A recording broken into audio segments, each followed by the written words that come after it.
everyone, and welcome back to Seconds Out. I am Joshua Hart, and today I'm going to be previewing three of the fights on the undercard of Oleksandr Usyk versus Tyson Fury this weekend, as well as the main event itself, and explaining why you should watch it at home, or if you can afford it, out in Riyadh. Get yourself out there, enjoy a little trip in the sun just before Christmas. But without further ado, we're going to dive straight into it. The first fight I bring to you is Johnny Fisher versus Dave Allen. A real intriguing clash of styles.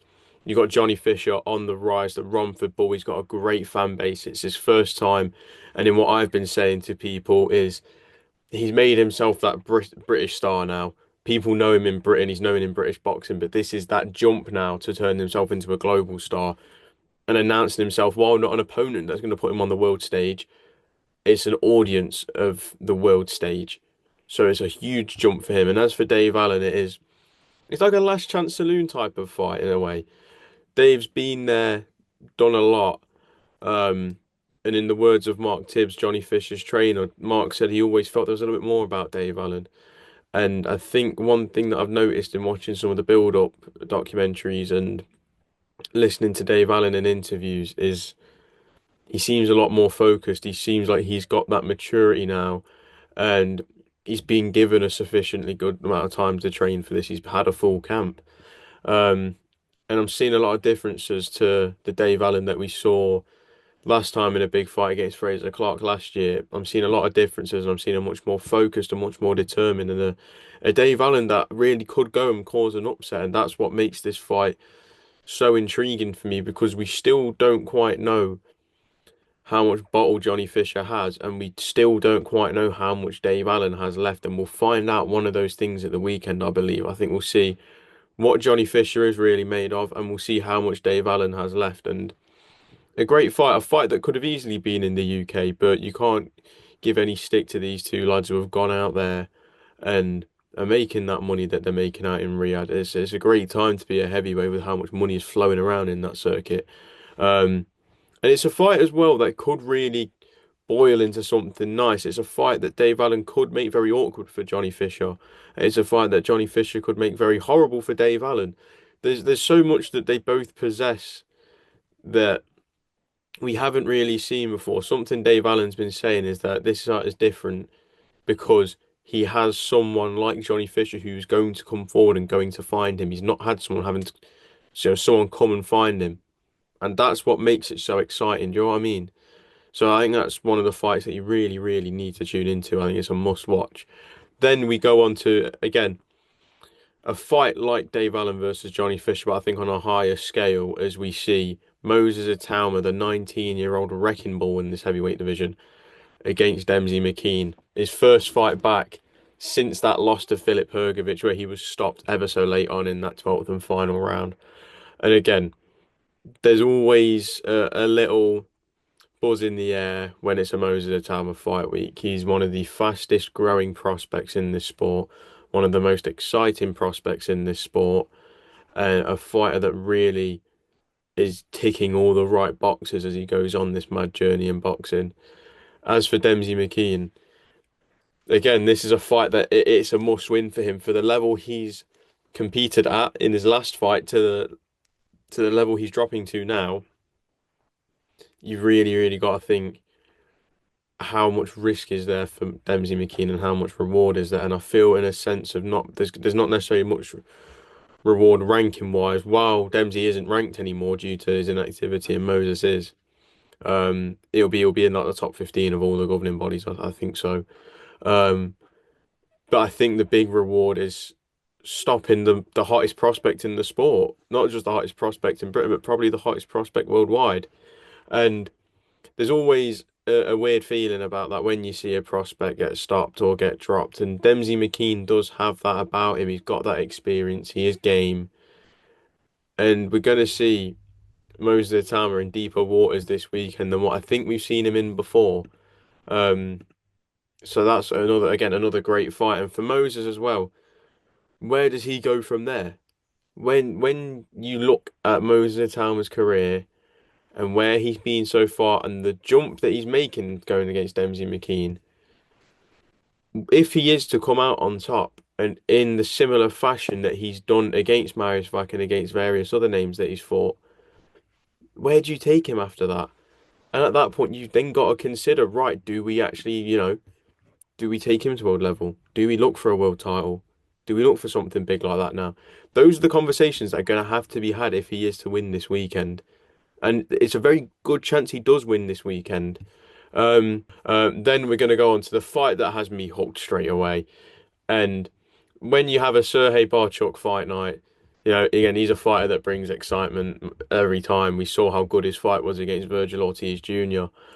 But the man in the opposite corner was originally meant to be Israel Madrimov, but he now sees himself first off out with an injury, so speedy recovery to him as he needs to have a speedy recovery. As February 22nd, he now faces Virgil Ortiz Jr., the man who beat Sergey Bohachuk by split decision earlier this year.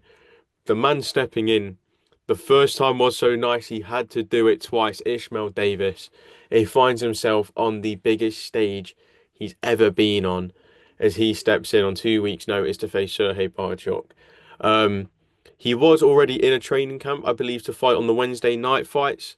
So this is a different type of Ishmael Davis that we're getting. We're getting an Ishmael Davis that was at the back end of camp anyway. We're getting an Ishmael Davis that has had more than a week. He's had 2 weeks this time. But no, we're getting an Ishmael Davis that we've always had in his career, and it's an Ishmael Davis that doesn't care about the record and is one of those who fully believes in records are for DJs. He doesn't care whether he's got an undefeated record or not. He just wants to fight. He wants to challenge himself. He wants to be the best. And you've got to respect it.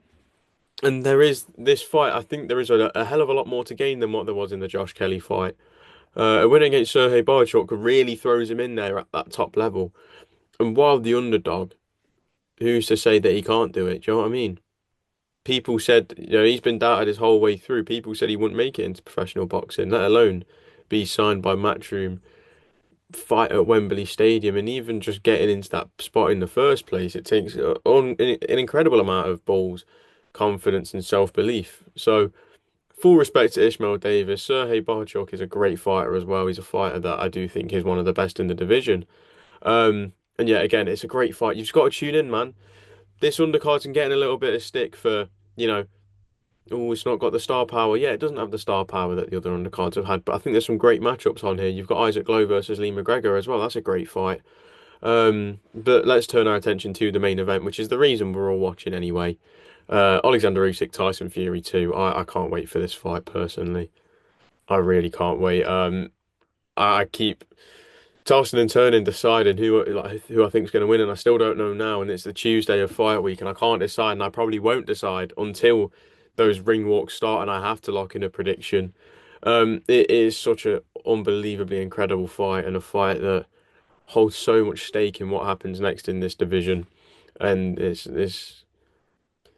this new heavyweight division where we're seeing so many more names open up as legit threats. We've got Ajit Kabayel who's on on the way up. Daniel Dubois has cemented himself as a legit world champion now. Joseph Parker's back at the top level fighting Daniel Dubois next. Anthony Joshua's still waiting in the wings for hopefully an AJ fight in 2025. You've got Zhilei Zhang, you've got Deontay Wilder who still wants to be in the mix.